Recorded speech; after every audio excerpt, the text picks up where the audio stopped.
আসসালামু আলাইকুম ভিউয়ার, স্বাগতম জানাচ্ছি আমার আজকের নতুন ভিডিওতে। আমি আজকে আপনাদের সাথে যে টপিকসটি নিয়ে কথা বলবো সেটি হচ্ছে ভোল্ট সিলেক্টর সুইচ। আমরা যখন 3 ফেজে অথবা কোনো এলটি প্যানেলে আমরা যখন ভোল্টেজ মেজারমেন্ট করি তখন একটি সিলেক্টর সুইচের মাধ্যমে ঠিক এই সুইচটির মাধ্যমে যদি খেয়াল করেন, এটি একটি ভোল্টেজ সিলেক্টর সুইচ। এটি হচ্ছে তার পিছন সাইড, এটি হচ্ছে তার অপোজিট সাইড। এখানে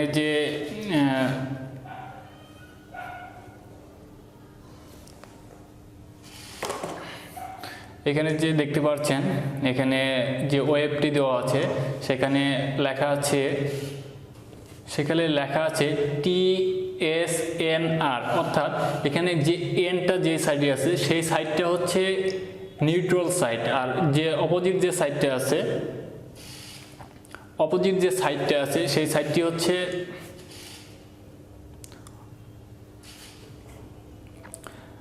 এখানে সিলেক্টর সুইচটি ভালোভাবে খেয়াল করলে আপনারা দেখতে পারবেন যে একটি ওয়েবের মতো দেওয়া আছে। ওয়েবের এক সাইডে দেওয়া আছে টি, প্রথমে দেওয়া আছে টি, তারপরের ঘরটি খালি, তারপরের ঘরটিতে দেওয়া আছে এস, তারপরের ঘরটিতে দেওয়া আছে এন এবং তারপরের ঘরটিতে দেওয়া আছে আর। আমি যদি এইভাবে ধরি তাহলে স্পষ্ট দেখতে পারবেন।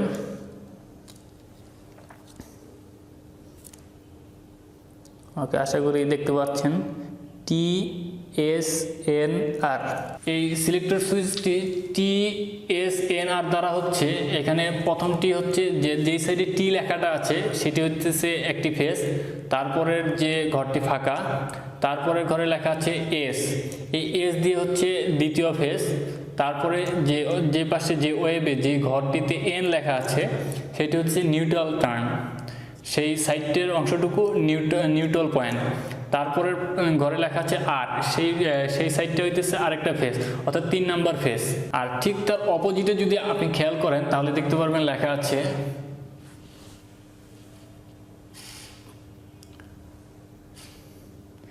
V1 V2। ওকে, লেখা আছে V1 V2, অর্থাৎ এই V1 হচ্ছে যে ভোল্টেজ মিটারটা কানেক্ট হবে, সেই ভোল্টেজ মিটারটা নেগেটিভ পয়েন্ট কানেক্ট হবে V1 এ এবং V2 তে কানেক্ট হবে ভোল্টেজ মিটারের আর একটি পজিটিভ পয়েন্ট, অর্থাৎ V1 এ ভোল্টেজ মিটারের নেগেটিভ পয়েন্ট এবং V2 তে পজিটিভ পয়েন্টটি কানেক্ট হবে। আর অপোজিট পাশে কিছুক্ষণ আগেই তো বললাম যে এখানে 3টি ফেজ থেকে 3টি লাইন এই জায়গায় সংযুক্ত হবে TS এবং R প্রান্তে।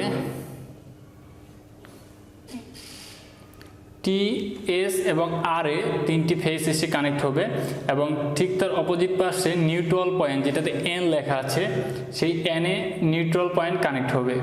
আর তার অপোজিট পাশে যেটি লেখা আছে V এবং V1, সেই V এবং V1 এ কানেক্ট হবে ভোল্টেজ মিটার, অর্থাৎ যেই ভোল্ট মিটারটাতে আমাদের ভোল্টেজ রেটিং শো করবে সেই ভোল্ট মিটারের দুই প্রান্ত সেই V1 এবং V2 তে কানেক্ট হবে।